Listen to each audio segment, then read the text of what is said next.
Did you know that there was a divine war over the body of Moses? Welcome to Beyond the Verse, where we will explore the cosmic battle over authority, authenticity, and the destiny of our bodily resurrection from what we learn about Moses post-mortem. A topic that might echo into the end times, where false claims about discovering sacred remains may become the argument for the Antichrist.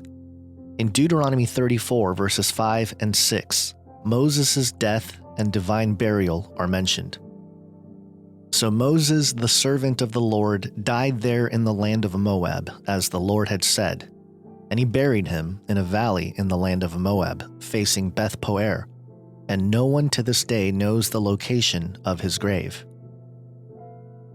Here we see the only place in the entire Bible where God himself is explicitly said to have personally buried a human being. It's interesting to note that there are no supernatural intermediaries in this situation, whether it be angels or other divine beings. And no other prophet, king, or patriarch received this kind of divine burial treatment. It also speaks into the concept of divine concealment. We learn in the New Testament that there was a dispute in heaven over Moses' body. Jude 1 verse 9. But Michael the archangel, when he disputed with the devil over the body of Moses, did not dare to bring a slanderous accusation against him, but said, "The Lord rebuke you." Here we see a clear reference of Michael the archangel confronting Satan over Moses' body. The Assumption of Moses, which is a Jewish pseudepigraphical or non-canonical text from the 1st century, gives additional traditions about Moses' death. Jude appears to reference it directly when he mentions this dispute over Moses' body. And according to some interpretations of this ancient text, Satan tried to claim Moses' body to use as a tool for deception. Perhaps this was to create a false relic, where the body of a dead Moses is somehow reanimated falsely, not merely through idolatry or false worship, but perhaps something even more nefarious that could be categorized as counterfeit signs and wonders. The other thing to consider is that according to Numbers 20 verse 12, Moses wasn't allowed to enter the Promised Land due to his sin at Meribah.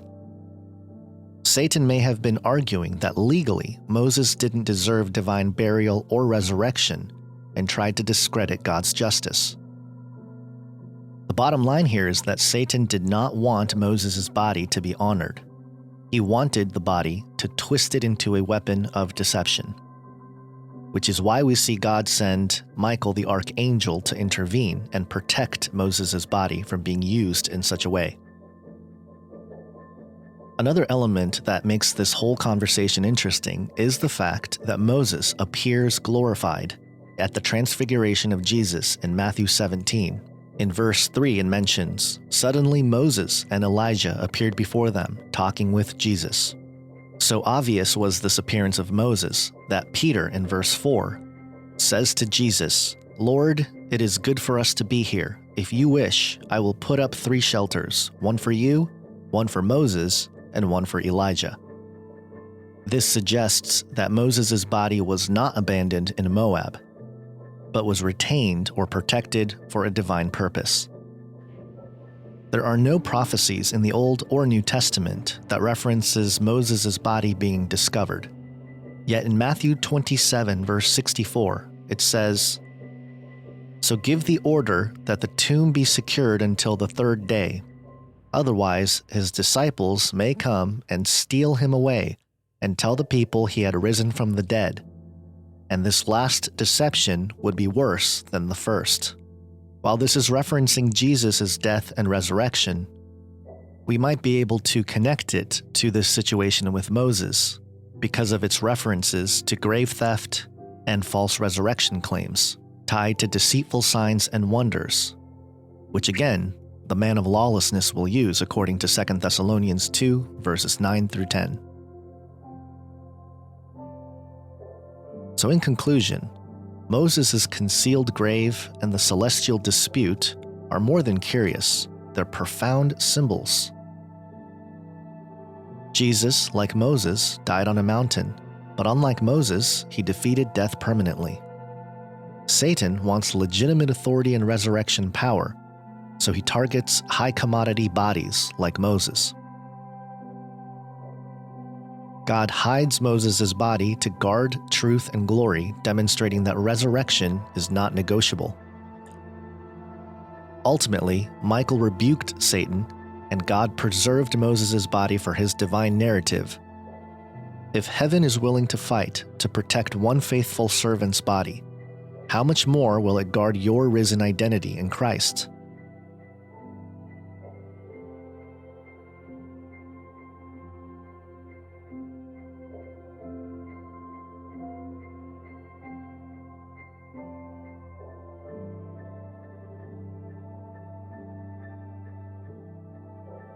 If you find this research helpful and interesting, tune into Canary Cry Clubhouse, hosted by my co-host of Canary Cry Radio and News Talk, Basil Rosewater, every Thursday, where he extends the discussion around these Beyond the Verse videos.